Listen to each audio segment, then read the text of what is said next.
We are joined now by Daniel Shapiro, who served as the U.S. ambassador to Israel in the Obama administration. Mr. Shapiro, thank you for being with us. I want to start by playing a little more of what Prime Minister Netanyahu said today in praising President Trump. Take a listen. President Trump will do what's best for America. I trust his judgment. He's a tremendous friend, a tremendous world leader, a tremendous friend of Israel and the Jewish people. And we will do what we have to do, and we are doing it. What, if any, effect do you think those comments from the Prime Minister are having on the President's decision-making?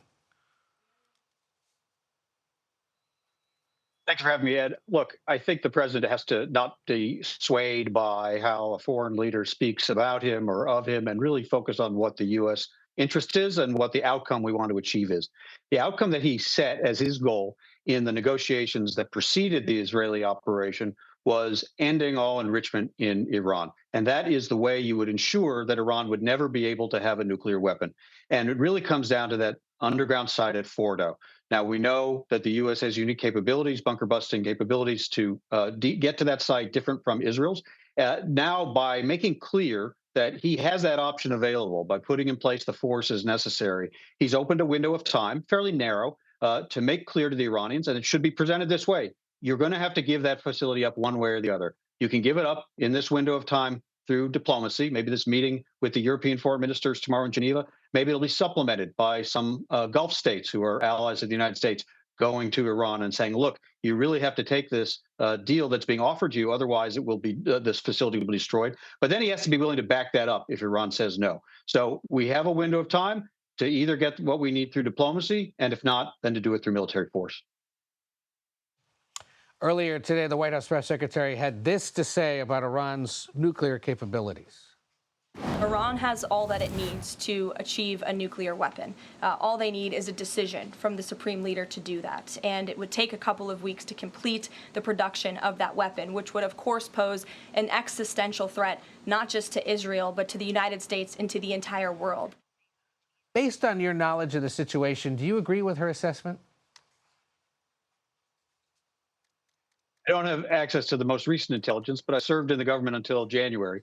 And everything we know about the Iranian nuclear program tells us they are very, very close to this capability. First of all, the International Atomic Energy Agency has documented that Iran has about 10 bombs worth of 60% enriched uranium, and the ability on days' notice to enrich that further to 90%, which is weapons grade. So on enrichment, they're basically there.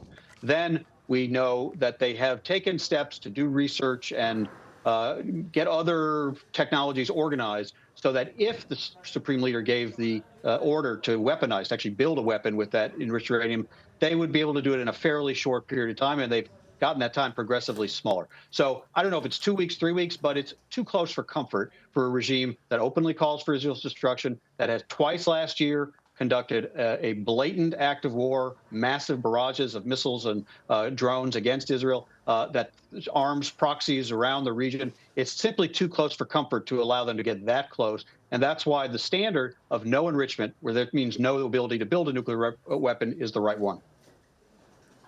And of course, we forget how often the Iranian Revolutionary Guard was involved in targeting or killing American forces in Iraq back in the day as well. So there's that. Now, you served in the Obama administration when the former president reached his nuclear deal with Iran. I know it's hard playing what if, but it is part of the political debate, and it will be in the coming days. Where do you think we'd be if the Trump administration hadn't withdrawn from the U.S. agreement cut by the Obama administration back in 2018? You know, when I was ambassador and I spoke to a lot of very skeptical Israelis about that agreement in 2015, I said, look, this isn't a perfect agreement. It doesn't solve everything. It buys time. It pushes Iran at least a year from the ability to produce a nuclear weapon and will keep them there for 10 to 15 years. So that was valuable, but there was legitimate concern and criticism of the deal that at the end of that 10 or 15 years, they might then be in a position to rush to break out to a weapon with an industrial scale enrichment program.